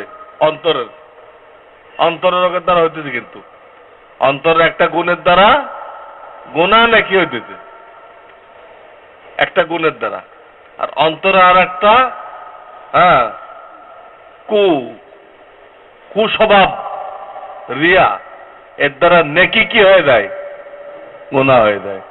এখন যে কলমের আহকাম শিখলো না, সারা জীবন নামাজ পড়লো, কোরআন তেলাওয়াত করলো, কত হজ করলো, কত মসজিদ মাদ্রাসা বানাইলো, কিন্তু অন্তরটা শেখে নাই, রিয়া দূর করে নাই। রিয়া দূর না করার ধরুন এগুলো সব গুনাহ কবিরা হয়েছে। মসজিদ বানানো গুনাহ কবিরা হয়েছে, মাদ্রাসা বানানো গুনাহ কবিরা হয়েছে, সব গুনাহ কবিরা হয়েছে। লোকেরা মনে করতেছে উনি জান্নাতে পৌঁছে গেছে, আর হাসরে উপরে দেখে উনি জাহান্নামে চলে গেছে। তার নেক আমল দেখে লোকেরা কইতেছে ওনার তো বেহেশতে ঢুকতে এক পাও বাকি, আর বাস্তব হলো জাহান্নামে ঢুকতে এক পাও বাকি। এজন্য ভাই, মুফতিয়ানে কেরাম থেকে শরিয়াতের হুকুম জানতে হবে। আর যাদেরকে কোনো আল্লাহওয়ালা ইজাজত দিচ্ছেন, কোন আল্লাহওয়ালার খলিফা, তাদের থেকে কলবের আহকাম জানতে হবে। আপনারা ইমানের ৭৭ শাখা পড়ছেন কিনা জানি না, আমার লেখা কিতাবুল ইমান এখানে পাওয়া যায়। ইমানের ৭৭ শাখা, এর মধ্যে শুরু যে ৩০টা, সব তো কলবের আহকাম। পড়েন, হাত পায়ের আহকাম না, এগুলো চোখ কানের আহকাম না, সব কিসের? কলবের। তো কলবের আহকামকে বলা হয় মারেফাত, আর শরীরের আহকামকে বলা হয় শরিয়ত। দুটোটা একসাথে করলে এটা হলো পুরা দিন ইসলাম। একটা আছে আরটা নেই, সেটা এক চাক্কা সাইকেল হলো। একটা আছে আরটা নেই। সাইকেল তো হয়েছে, কিন্তু চাক্কা কয়টা? এটা তো চালানো দেব না। এই তিনটা কাজ যে তুমি মনে প্রাণে চাও কোন নির্দিষ্ট শায়েখের সাথে সম্পর্ক জুড়ো, এবং তার থেকে তুমি এই জাহেরি বাতিনি ইসলাহ নাও। জাহেরি মানে শরিয়াতের, বাতিনি মানে কলবের। এই দুই ধরনের ইসলাহ নাও। এই তিনটে কাজ যে করবে, আল্লাহ তাআলা তাকে নিজের দয়ার দ্বারা অলির কাতারে সামিল করে নেবে। এই তিনটা জন হয়ে যাবে, তো বাকিটা আল্লাহ করে দিবে। এই তিনটা জন করলেন, তা আপনি আল্লাহর দিকে আগায় গেলেন, বাকিটা আল্লাহ হাত ধরে আপনাকে আগায় দিয়ে দিবে। দেখেন না, বাচ্চাকে আগের থেকে কিন্তু বাপে ধরে না, দূরে দাঁড় করায় দেয়, দিয়ে আসতে বলে, আসো। তোর হাঁটা তো সেখানে ভালো করে, দুই এক কদম হেঁটে পড়ে যেতে লাগে, আর বাপে অমনে ধরে ফেলে। ঠিক কিনা? তো মোটর না হাঁটলে ধরবে? দাঁড়ায় রয়েছে, পোলা দাঁড়ায় রয়েছে, এই বললে তো বাপে ধরবে না। হাঁটুক, দুই এক কদম হাঁটুক, হাঁটা বাজার পড়তে লাগবে, ধরে ফেলবে। তো আপনাকে আমাকে দুই এক কদম হাঁটতে হবে। হাঁটা বাজানো পড়ে যেতে লাগবে এদিক ওদিক, ওটা আল্লাহ পড়তে দিবেন না। আল্লাহ ধরে ফেলবেন, ধরে টেনে নেবেন। আল্লাহু ইয়াজতাবি ইলাইহি মাইয়াশা। আল্লাহ যাকে চান নিজের দিকে টেনে নেন। ওই টেনে নেওয়ার অর্থ হলে আগে তাকে শুরু করতে হবে, তা আল্লাহ টেনে নেবেন। ইউসুফ আলাইহিস সালাম কিন্তু দৌড় দিতে হয়েছিল। আগে দরজা খুলছে, পরে উনি দৌড়াই বেড়ে গেছে, তা না। ইউসুফ আলাইহিস সালাম যখন আটকা পড়ে গেলেন, গুনাহ করার জন্য জুলাইখা থেকে আটকাই ফেললো, 7টা দরজায় তালা মারছে। এই ঘটনায় তালা খুলছে আর উনি দৌড়াইছেন না, উনি দৌড় দিতেন গেটের দিকে, আর আল্লাহ একটা বা একটা তালা খুলে দিতেন।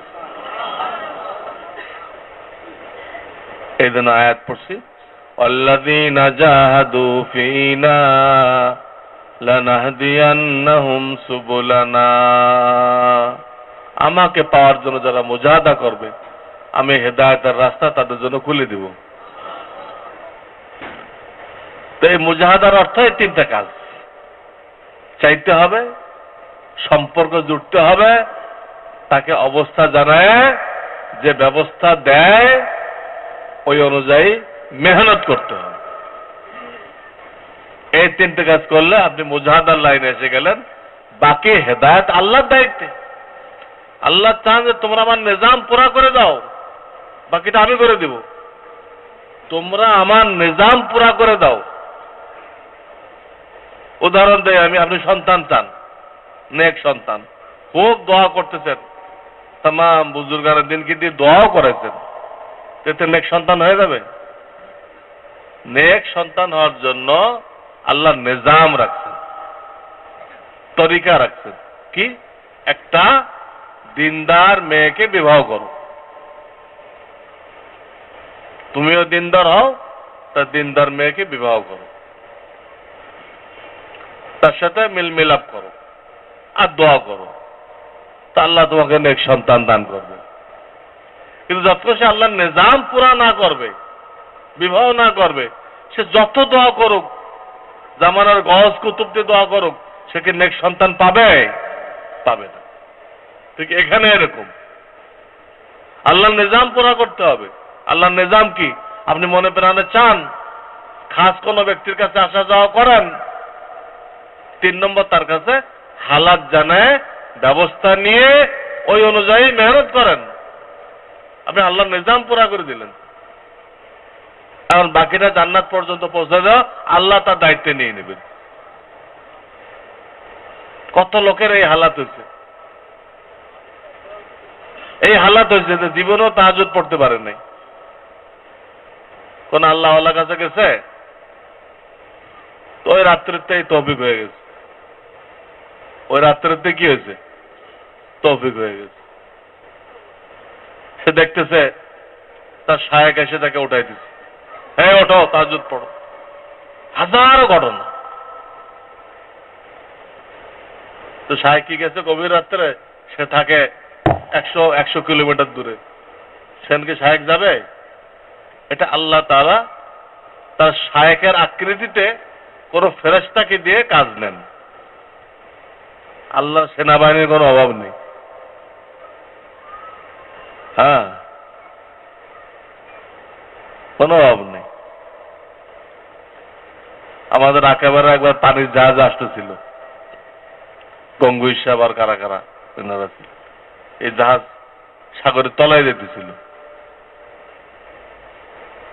সবাই ওনাকে তো দোয়া করে দেন, বাঁচার কোনো উপায় নেই। হ্যাঁ, কারণ ওই সারেং দেশে ঘোষণা করছে জাহাজ এখন আমাদের নিয়ন্ত্রণের বাইরে। এমন প্রচন্ড ঝড় যে আমরা যেদিক নিতে চাইতেছি জাহাজ যাইতেছে আর একদিক, এটা যে কোনো মুহূর্তে তলে যাবে।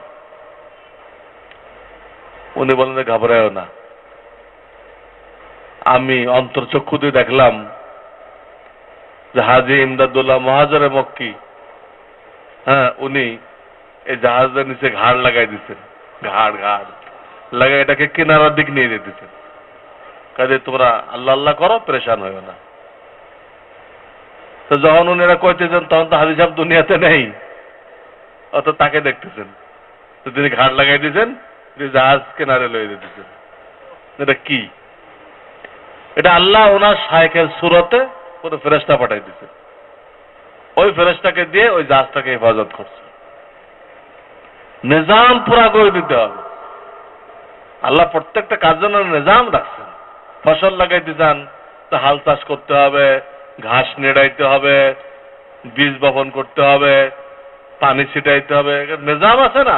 প্রত্যেকটা ব্যাপারে নিজাম আছে। নিজাম পুরা করতে হবে, তো বাকিটা আল্লাহ করে দিবে। তো আমি আল্লাহর নিজাম বলে দিলাম। আল্লাহ আমাদেরকে এই রাস্তায় চলার তৌফিক দান করুন। ওয়া আখিরু দাওয়ানা আনিল হামদুলিল্লাহি রাব্বিল আলামিন। সামনে মে মাস, তো মে মাসের দেখা যেতেছে 20 তারিখ, হ্যাঁ, আমাদের এই সম্মেলনটা হবে। আরবি যাই হোক, আরবি 15 হইতে পারে, 16 হইতে পারে।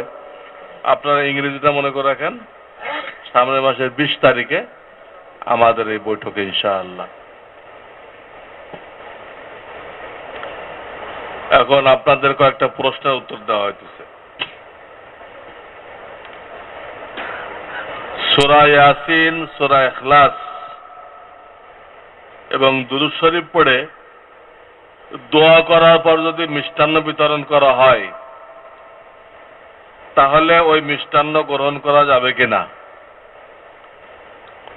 যদি শুধু পণ্যওয়ালাদেরকে দেয় তো এটা এক ধরনের বিনিময় হলো, এটা গ্রহণ করা যাবে না। আর যদি আমভাবে দেয়, যে কজন পড়ছে তাদেরকেও দিচ্ছে, যারা পড়ে নাই তাদেরকেও দিচ্ছে, সবাইকে দিচ্ছে, তাহলে বোঝা গেল এটা খতমের বিনিময় না, এটা তো ওরা তো পড়ে নাই, তা সেটা সবার জন্য হালাল। 5 ওয়াক্ত মহিলাদের নামাজে আউয়াল ওয়াক্ত কখন আর কোন সময় মহিলাদের নামাজ পড়া উত্তম? তার তফসিলটা কোথায় লেখা আছে? তফসিল আছে তো? মহিলাদের নামাজ পড়ার উত্তম টাইম কি এটা নিয়ে আসো। এটা একটা ব্যাখ্যা আছে যেটা এই মুহূর্তে আমার জেনে নেই। যখন ফজরের নামাজ গলাসে পড়তে হবে, আমরা ফর্সা হয়ে যাওয়ার পর পড়ি না, তাদের ফর্সা হয়ে যাওয়ার আগে পড়তে হবে। এবং বাকি ওয়াক্তগুলো মোটামুটি আউয়াল ওয়াক্ত পড়তে হবে। ক্যালেন্ডারে আউয়াল ওয়াক্ত দেওয়া আছে না? অনেক মহিলারা মনে করে যে পুরুষের জামাতের পরে পড়তে হবে, এটা কোনো জরুরি না। তো এই ব্যাপারে তফসিলটা আমি দেখে বলে দিব। তাদের মুস্তাহাব আমাদের মতো না, মহিলাদের মুস্তাহাব একটু বেশ কম আছে।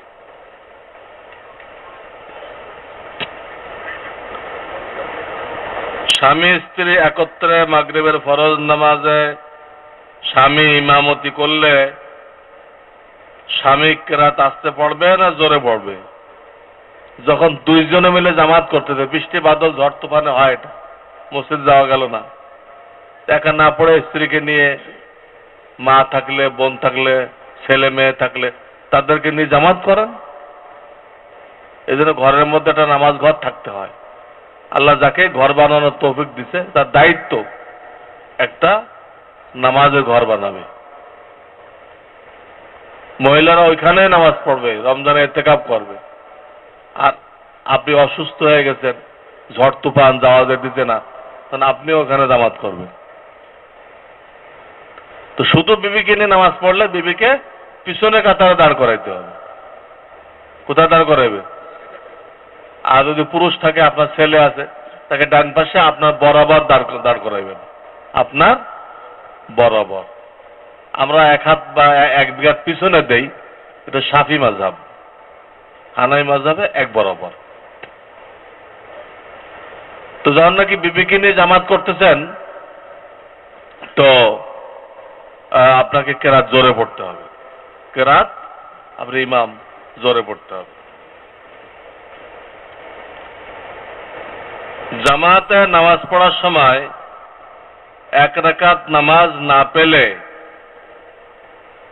ইমাম সাহেব দুদিকে সালাম ফেরানোর পর দাঁড়িয়ে সানা না পড়ে সূরা মিলিয়ে নামাজ শেষ করলে নামাজের কোনো ক্ষতি হবে কিনা? মানে যারা 2-1 রাকাত ছুটছে, তার তো নিয়ম হলো দুদিকে সালাম ফেরানোর পরে দুদিকে। আমার দেশে কি করে, যে দ্বিতীয় সালাম হয় উঠতে আরম্ভ করে, দ্বিতীয় সালামের শুরুতে উঠতে আরম্ভ করে না, দুদিকে সালামের পরে উঠবেন, উঠে সানা পড়ে শুরু করতে হয় না। আপনি একা যারা পড়বেন না, এটা হলো ওই নামাজের শুরু নামাজ, শুরুর থেকে আপনি মেকআপ করে আসতেছেন। আর ইমামের সাথে যারা পড়ছেন হলো শেষের নামাজ। শেষেরটা ছোটে নাই, কোনটা ছুটছে? প্রথমের। তো ওখানে তো ছানা আছে, তো প্রশ্ন করছে ছানা পড়ে নাই। ছানা না পড়লে নামাজ তো হয়ে যাবে। একটা সুন্নত তরক হয়ে গেল, নামাজের সওয়াব কিছু কম হয়ে যাবে, বাকি মূল নামাজ হয়ে যাবে, মূল নামাজ হয়ে যাবে। একা নামাজ পড়ার সময় শুধু সূরা ফাতিহা পড়ে নামাজ পড়ে ফেললো, সূরা মিলালো না, সাজদা না দিলে নামাজ হবে কিনা? না, সূরা মেলানো ওয়াজিব না, সূরা মেলায় নাই। যদি ইচ্ছা করে না মেলায় থাকে তো ইচ্ছা করে ওয়াজিব তরক করছে, নামাজ ভেঙে গেছে। আর তো ভুলে এই হয়ে থাকে সূরা মেলায় নাই ভুলে, তাহলে সিজদা সহ করতে হবে। সিজদা সহ করে নাই, এখন আর কোনো উপায় নেই, ওই নামাজ ফের পড়তে হবে, ওই নামাজ দ্বিতীয়বার পড়তে হবে, যেহেতু তার দায়িত্বে কি রয়ে গেছে, দায়িত্বে ওয়াজিব রয়ে গেছে। রাস্তা দিয়ে হাঁটার সময় আমি কোরআন তেলাওয়াত করতেছি, এই মুহূর্তে কেউ সালাম দিলে কি করণীয়? তেলাওয়াত মনে মনে করতেছেন না আওয়াজ করে করতেছেন? মনে মনে করলে সালাম দিলে জবাব দিবেন, একখান থামে জবাব দিয়ে দিবেন। মনে মনে করলে সে বুঝবে কেমনে আপনি কোনো কাজে মশগুল আছেন কিনা, গায়েব জানে? আপনি আয়াত শেষ করে জবাব দিয়ে দিবেন। আর আওয়াজ করে পড়েন তো অন্য ভাইয়ের জন্য তখন সালাম দেওয়া যায় যাবে না, দিলেও আপনার জন্য জবাব দেওয়া জরুরি না। মশগুল ব্যক্তিকে সালাম দেওয়া নিষেধ, যদি কেউ দেয় তো জবাব দেওয়া ওয়াজিব না। খানার মাঝখানে সালাম দিল তো দেওয়া নিষেধ, আপনার জন্য জবাব দেওয়া জরুরি না। ওকে জরুরি না এই অর্থ না দিলে গুনাহ হবে। আপনি লুকমা গিলে পরে জবাবটা দেন তো কোনো গুনাহ নেই, জরুরি না। তা শরীয়তে এই জন্য রাখছে যে জবাব দিতে খানা আপনার গলায় আটকাই দেয়, শ্বাসনালীতে ঢুকে দেয়, আপনাকে বাঁচানোর জন্য এটা করছে। আপনি গিলে আগে গলা ক্লিয়ার করেন, তারা জবাব দেন, এটা নিষেধ না। জবাব দেওয়া জরুরি না, কেউ প্রস্তুতি নিয়ে জবাব দিলে গুনাহ হবে না। জোহরের সুন্নত পড়তেছি কিন্তু ইকামত শুরু হয়ে গেছে, যদি প্রথম 2 রাকাতের মধ্যে থাকেন তাহলে 2 রাকাত একদম পয়লা রাকাতে আছেন, তাহলে 2 দিকে সালাম ফেরাই দিয়ে আপনি নামাজ শুরু করেন। এমন টাইমে ইকামত হইতেছে আপনি প্রথম রাকাতে আছেন, এই জন্য কিছু ঘড়ি ঘন্টা দেখা উচিত, গাফেল থাকা ঠিক না। হ্যাঁ, আপনি সুন্নত পড়ে নামাজ শুরু হলো কেন? তো আপনি গাফেল, কোনো ঘড়ি দেখেন নাই, বা অনেকখানে লাল বাতি জ্বলে এটাও দেখেন নাই, বাস আমি শুরু করলে অক্ত থাকবেই, আপনি শুরু করলে অক্ত থাকবে। আপনি না জাগলে ওই এলাকায় ফজর হবে না, তা তো হবে না। প্রত্যেকটা জিনিস তার নিয়ম মতো হবে, আপনি আমি থাকি আর না থাকি। আমরা যদি না জাগি মা কেমনে সকাল হবে? পুরা গলত, কারণ জাগার সাথে সম্পর্ক এটা, সকাল তো তার সময় মতো হয়ে যাবে। কোন পাগলায় লিখছে আল্লাহ জানে। তো বলতেছিলাম ঘড়ি ঘন্টা দেখবেন, এরপরও তো অ্যাক্সিডেন্টলি এরকম হয় আপনি পয়লা রাকাতে আছেন, দুদিক সালাম ফিরে জামাত ধরবেন। আর যদি দ্বিতীয় রাকাতে থাকেন তাহলে তাড়াতাড়ি করে 2 রাকাত শেষ করে দিবেন। আব্দুহ রসুল পড়ে তো সংক্ষিপ্ত দুরুদ পড়ে, সংক্ষিপ্ত দুরুদ আছে না, আল্লাহুম্মা সাল্লি আলা মুহাম্মাদ, এটা দুরুদ সালাম ফিরে। আর যদি দ্বিতীয় রাকাতের বৈঠক করে ফেলে তৃতীয় রাকাতের জন্য উঠে গেছেন, তখন আপনাকে ওই 2 রাকাত ঝটপট পড়ে নিতে হবে, নিয়ে যদ্দূর পাওয়া যায়।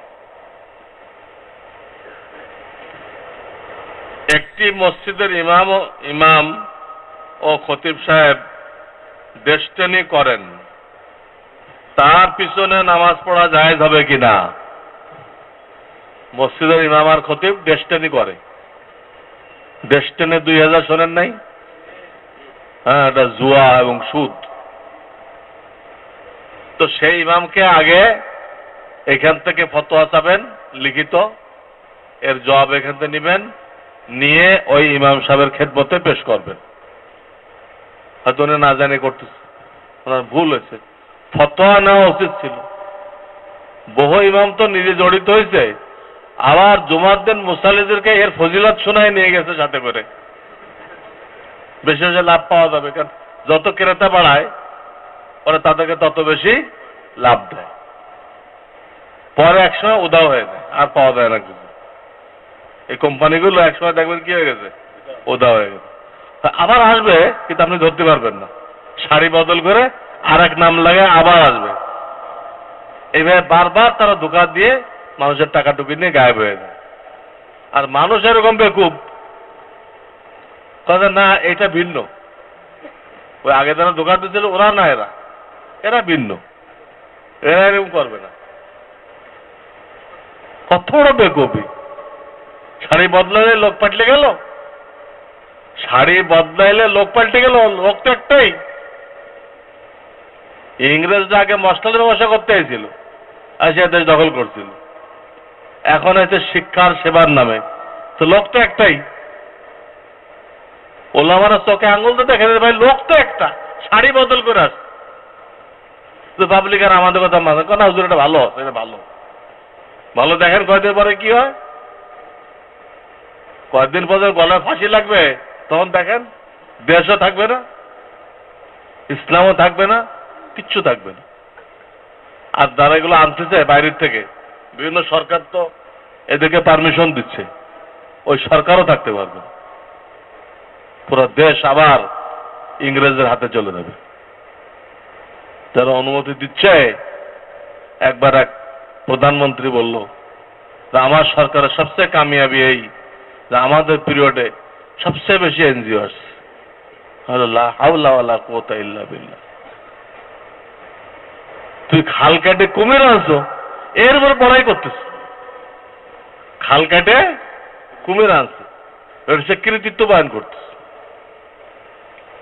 স্বাভাবিক, এটা তো মাথায় দেয় নাই আল্লাহ, শয়তানদের মাথার উপর ভিত্তি করে চলে এরা। তো বলতেছিলাম, এই ইমামকে আপনি ফতোয়া নিয়ে দেখান, যদি উনি মেনে নেন এবং তওবার ঘোষণা দেন, তো তার পিছনে নামাজ পড়তে অসুবিধা নেই। ভুল হইতেই পারে মানুষের, যখন ভুল ধরাই দেওয়া হয়েছে উনি তওবা করে নিছেন, ওই সমস্ত তাল্লুকাত সব কেটে দিচ্ছেন, বন্ধ করে দিচ্ছেন, ঠিক আছে। কিন্তু যদি উনি হঠধর্মী করেন, ফতোয়া না মানেন, অনেকে মানে না, আমিও তো একজন আলেম, আর আলেম এক জিনিস, মুফতি আর এক জিনিস। তুমি কিরকম আলেম তা তো জনগণ দেখলোই, যে তুমি হারামের মধ্যে জুড়ছো, এলো তুমি আলেম, এবার দাবি করো আমি তো একজন আলেম। আলেম কাকে বলে? যার ভিতরে আল্লাহর ভয় থাকে। ভয় আছে কিনা তার দলিল কি? সে ঠিক মতো ইবাদত বন্দী করে, হারাম রিজিক থেকে দূরে থাকে। এলেম থাকলে ভয় থাকবে, ভয় থাকলে আমল সহি হবে। যার আমল গলত হয়ে গেছে তার ভিতরে আল্লাহর ভয় নেই। যার ভিতরে ভয় নেই, সে যত বড় আল্লামাতুদ দাহার হোক, আলেম হোক, তার ভিতরে এলেম নেই। লিখসার দেয় খুব, ওটা এলেম না, ওটাকে আরবিতে বলা হয় মালুমাত। কি বলা? তার মালুমাত আছে, এলেম নেই। এলেমের বৈশিষ্ট্য এটা যে এলেম থাকলে দিলে আল্লাহর ভয় থাকতে হবে, ভয় থাকলে সে সহি কাজ করবে, গুনাহ করবে না। এতে কোন আলেমের এলেম আছে না মালুমাত আছে? লোকটা দেখতেছেন আলেম, কি তারটা কি এলেম না মালুমাত, এটা বুঝবেন কেমনে? তার কাজের দ্বারা। কাজ যদি সহি হয়, নামাজ অগারা সব ঠিক, কোনো হারামের মধ্যে নেই, টেলিভিশনে নেই, কিছুতে নেই, দেশটানিতে নেই, আমল সহি, তো বুঝতে হবে এর ভিতরে আল্লাহর ভয় আছে। ভয় যখন আছে, তো এই আলেমের মধ্যে এলেম আছে। আর এক আলেম পাইলেন জামাতেও আসে না, জামাত হইতেছে উনি খবরের কাগজ পড়তে, উনি ক্রিকেট খেলা দেখেন রাত থেকে, আলেম। তো বুঝতে হবে এর ভিতরে আল্লাহর ভয় নেই, এর ভিতরে এলেম নেই। কি আছে? মালুমাত। আর এই মালুমাত আমাদের থেকে লাখও বেশি ইহুদিদের মধ্যে আছে। কোরআন হাদিসের মালুমাত আমাদের থেকে ইহুদ খ্রিস্টানদের বেশি, তাদের লাইব্রেরি আমাদের থেকে বড়। কাজেই ওই ইমাম সাহেব যদি ফতোয়া মানে ঘোষণা দেয় নামাজ পড়তে পারবে, না মানে হঠধর্মী করে তো মসজিদের মুতাওয়াল্লি কমিটির দায়িত্ব এই হারাম খোররে তাৎক্ষণিক বিদায় করে দেওয়া। ফতোয়া মানার পর দেখানোর পরও যে হঠধর্মী করলো তার নাম হয়ে যাবে হারাম খোর। পয়লা চান্সে নাম দিবেন না, হয়তো না জেনে করতে। ফতোয়া জানা পর দেশে না মানে হারাম খোর। এর ইমাম কেন মুয়াজ্জিন রাখাও জায়েজ নেই, মুয়াজ্জিন রাখাও জায়েজ নেই, মসজিদের খাদেম রাখাও জায়েজ নেই।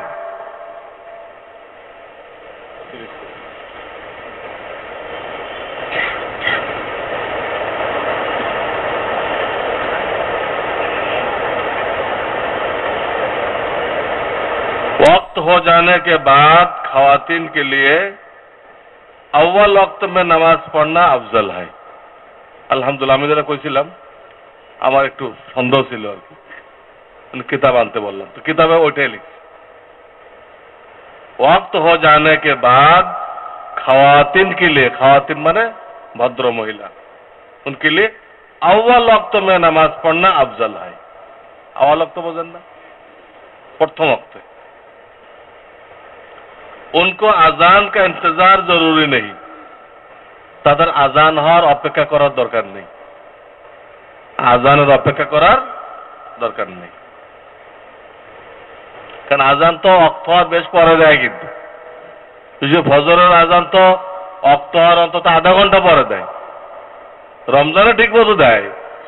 অন্য সময় মুয়াজ্জিন সাহেবদের ঘুম পুরা করার জন্য অক্ত হওয়ার আধা ঘন্টা পরে ফজরের আজান দেয়, আর কোন কোন মসজিদে ইকামতের একটু আগে আজান দেয়।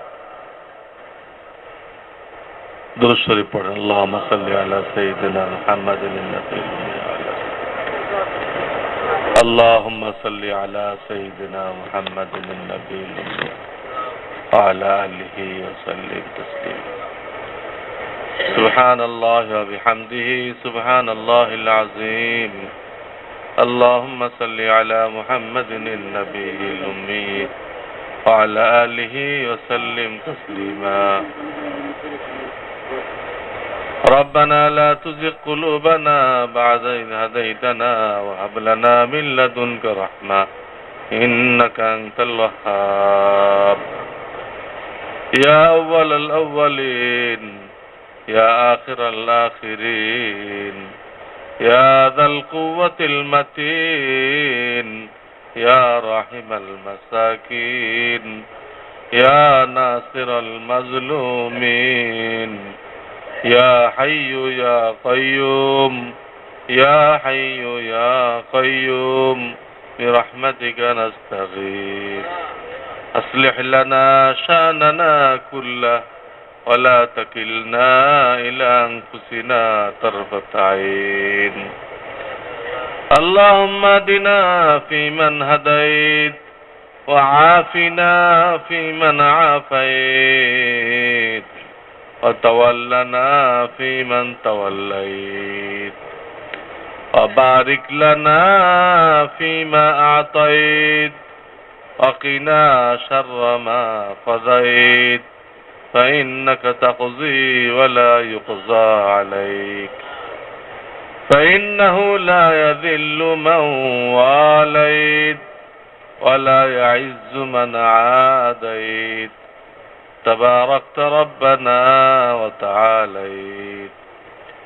اللهم لا تدع لنا ذنبا إلا غفرته ولا هما إلا فرجته ولا دينا إلا قضيته ولا مريضا إلا شفيته ولا ميتا إلا غفرته ولا عيبا إلا سترته ولا مسلما إلا هديته ولا كربة إلا نفسته ولا مفسدا إلا دفعته ولا حاجة من حوائج الدنيا والآخرة হিয়া লাকা রিজান ইল্লা কাযাইতাহা ইয়া আরহামার রাহিমিন রাব্বিরহামহুমা কামা রাব্বায়ানি সাগীরা رب اجعلني مقيم الصلاة ومن ذريتي ربنا وتقبل دعاء ربنا اغفر لي ولوالدي وللمؤمنين يوم يقوم الحساب يا رب العالمين يا أرحم الراحمين আমাদের সকলকে মাফ করে দাও। আমাদের আব্বা আম্মা, দাদা দাদি, নানা নানি, শ্বশুর শাশুড়ি, আসাতেজায়ে কেরাম, মাশায়েখে ইজাম, আল্লাহ সকলকে মাফ করে দাও। এ আল্লাহ সকলকে মাফ করে দাও। এ আল্লাহ যারা তোমার কাছে চলে গেছেন, আল্লাহ তুমি তাদের মাফ করে তাদের কবরকে জান্নাতের বাগান বানায় দাও। আল্লাহ তাদেরকে এখনো তুমি হায়াতে রেখেছো মাওলা, আমাদেরকে ইমানি জিন্দেগি দান করো, সুন্নতি জিন্দেগি দান করো। এ আল্লাহ হায়াতে তৈয়বা দান করো। এ আল্লাহ দ্বীনের খেদমতের সাথে লেগে থাকার তৌফিক দান করো। আল্লাহ অনেক গুনাহ হয়ে যায়, ভুল হয়ে যায়, আল্লাহ সেজন্য আমাদেরকে তুমি বঞ্চিত করে দিও না। আল্লাহ দয়া করে তুমি নিয়ে আসছো আমাদেরকে দ্বীনের লাইনে। আল্লাহ আমাদেরকে মৃত্যু পর্যন্ত কায়েম থাকার তৌফিক দান করো। আমাদের সকলের নেক মকসুদগুলো পুরা করে দাও। এ আল্লাহ বরকতওয়ালা মাল আমাদেরকে নসিব করো, বরকতওয়ালা বিবি আওলাদ আমাদেরকে নসিব করো। হারাম রিজিক থেকে বাঁচার তৌফিক দান করো। तमाम গুনাহ থেকে বাঁচার তৌফিক দান করো। গুনাহের প্রতি ঘৃণা সৃষ্টি করে দাও। এ আল্লাহ সব ভাইয়ের যত রকম পেরেশানি আছে সব পেরেশানি দূর করে দাও। এ আল্লাহ আমাদের মাদ্রাসার মোহতামিম সাহেব অনেকটা অসুস্থ রয়ে গেছেন, কষ্ট করে চলতেছেন, আল্লাহ ওনাকে শেফায়ে কামেলা দান করো। এ আল্লাহ আমাদের এই মাদ্রাসার যিনি সেক্রেটারি, তার অনেক পেরেশানি, আল্লাহ তার সব পেরেশানিকে মাওলা তুমি দূর করে দাও। আমাদের আর এক সদস্য ভাই হারুন সাহেব, তার চাচার ইন্তেকাল হয়ে গেছে, আল্লাহ তার চাচাকে মাফ করে আল্লাহ তুমি তাকে তার কবরকে জান্নাতের বাগান বানায় দাও। ইয়া রাব্বাল আলামিন আরো যত ভাই দোয়া চেয়েছেন বা তারা মনে মনে চিন্তা করতেছেন, আল্লাহ তুমি সকলের অন্তরের খবর জানো। আল্লাহ সব ভাইয়ের অন্তরের চাহিদাকে পূরণ করে দাও, সব ভাইয়ের নেক মকসুদকে পুরা করে দাও, সব ভাইয়ের পেরেশানিকে দূর করে দাও। এ আল্লাহ আমাদের মাদ্রাসার অনেক ঋণ রয়ে গেছে, এখনো 100 কোটি টাকা ঋণ রয়ে গেছে। পাশে আরো একটা জমিন কিনতে হবে, 50-60 লক্ষ টাকা আরো দরকার। আল্লাহ তোমার খাজানা গায়েবে এটা এক বালুকণাও নয়। আল্লাহ তুমি দয়া করে এই ঋণটাকে দ্রুত পরিশোধ করার তৌফিক দান করো, ওখানে বিল্ডিং এর কাজ শুরু করার তৌফিক দান করো। এ আল্লাহ জামিয়ার ভবনকে মজলুমানদের হাওলা করে দাও, জালেমদেরকে আল্লাহ মারউব করে এখান থেকে হটায় দাও। ইয়া রাব্বাল আলামিন, ইয়া আরহামার রাহিমিন, তোমার হাবিব যত কল্যাণ চেয়েছেন আমাদেরকে দান করো, যত মুসিবত থেকে পানাহ চেয়েছেন আল্লাহ আমাদের সকলকে পানাহ দান করো। এ আল্লাহ বাংলাদেশকে খায়ের ও বরকতের দেশ বানায় দাও, কোরআন সুন্নাহ দেশ বানায় দাও। এ আল্লাহ যারা কোরআন বিরুদ্ধে আইন পাশ করতেছে তাদেরকে হেদায়েত নসিব করো। এ আল্লাহ হেদায়েত তাদের কেসপদে না থাকলে তোমার গজবের হাত দিয়ে এই শয়তানগুলোকে পাকড়াও, এবং তাদেরকে তত্তর বত্তর করে দাও। যারা তোমার কোরআনের উপর হস্তক্ষেপ করে আল্লাহ তাদেরকে তুমি হয় হেদায়েত দাও, না আল্লাহ তুমি কুদরতে হাত দিয়ে পাকড়াও করো। আল্লাহ আমরা তোমার হাওলা করলাম। এটা আউলিয়া কেরামের দেশ, কোরআন সুন্নাহর দেশ, মসজিদ মাদ্রাসার দেশ। এখানে এই ধরনের আইন করা, কোরআনের বিরুদ্ধে যাওয়া, আল্লাহ তুমি তাদের শিক্ষা দিয়ে দাও। ইয়া রাব্বাল আলামিন, মুসলমানদের উপর রহম করো। আল্লাহ যদিও আমরা গুনাহগার, কিন্তু তোমার প্রিয় নবীর উম্মত, আল্লাহ আমাদের গুনাহকে মাফ করে আল্লাহ আমাদেরকে দ্বীনের কাজের জন্য তৌফিক দান করো। দ্বীনের দাওয়াত নিয়ে বিভিন্ন এলাকায় বিভিন্ন দেশে ছড়িয়ে পড়ার তৌফিক দান করো। এ আল্লাহ আমাদের খাতেমা ঈমানের সাথে নসিব করিও। রব্বানা তাকাব্বাল মিন্না ইন্নাকা আনতাস সামিউল আলিম ওয়া তুব আলাইনা ইন্নাকা আনতাত তাওয়াবুর রহিম। سبحان ربك رب العزة عما يصفون وسلام على المرسلين الحمد لله رب العالمين آمين